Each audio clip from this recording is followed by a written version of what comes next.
New ideas and methods need to be explored to reverse the decline in young people participating in the life of the church, says the Canadian author and children's spirituality researcher Dave Csinos. Dave, who visited Victoria in May to conduct a series of workshops for children's ministry workers, said Sunday school alone wouldn't cut it anymore, especially in the face of declining attendance.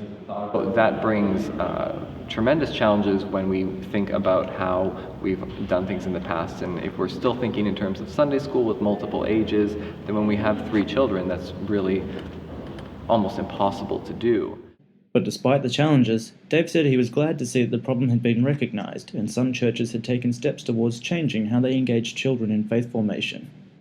So some churches are looking at revising what they are doing for what counts for church. And I've also met some churches while I've been here who are getting, thinking less in terms of how do we get children to come to us and more how do we go to where the children already are, because that's an important piece of ministry as well. A key concept that needed to be recognised was that while children are important to the future of the church, they also needed to be engaged as full members of the current church. A lot of people talk about how children are the church of the future. That's a really big term in children's ministry right now. And some people, more and more people, are saying they're not just the church of the future, they're the church of right now, and they're the church of today.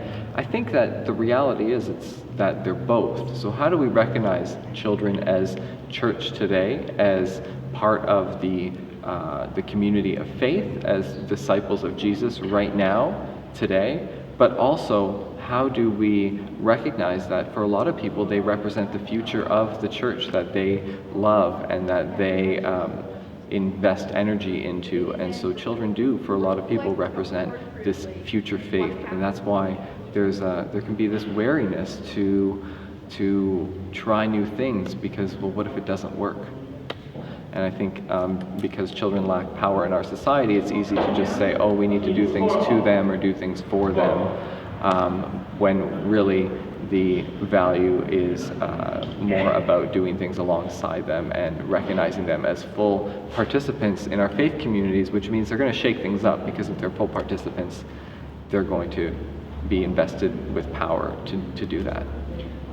Dave said that it wasn't prudent for parents to expect the church to carry the full burden of their children's faith formation, and that they needed to recognise the important role they play. The key is striking the right balance.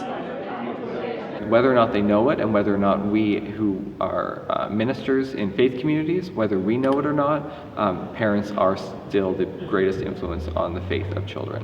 So I think that the balance is remembering that it's not up to us as professionals or up to us as volunteers to do this by ourselves, but it's our role also to empower families to say, listen, you are shaping the faith of your children, so how can we walk alongside with you? What do you need from us?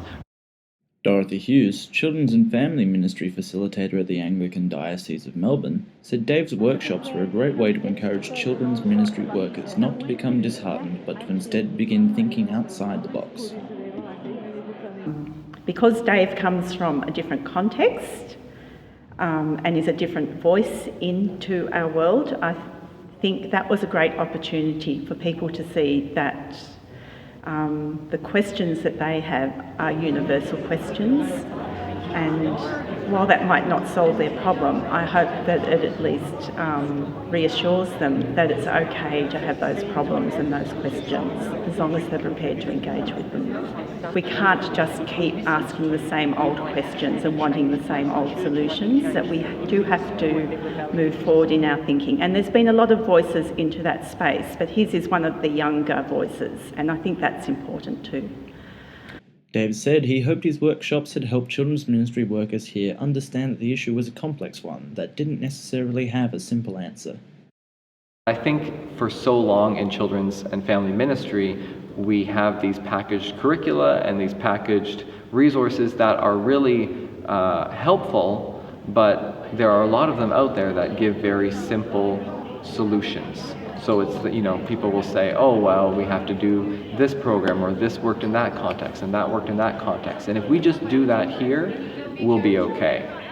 And so if people who came here today can see that it's not that simple, that we have to think through more complex issues, then that's great. We do that with other areas of church, but I find with children's and family ministry, there's an idea that there's just going to be a simple solution, and if we can find it and implement it, we're set. But it's not going to work that way.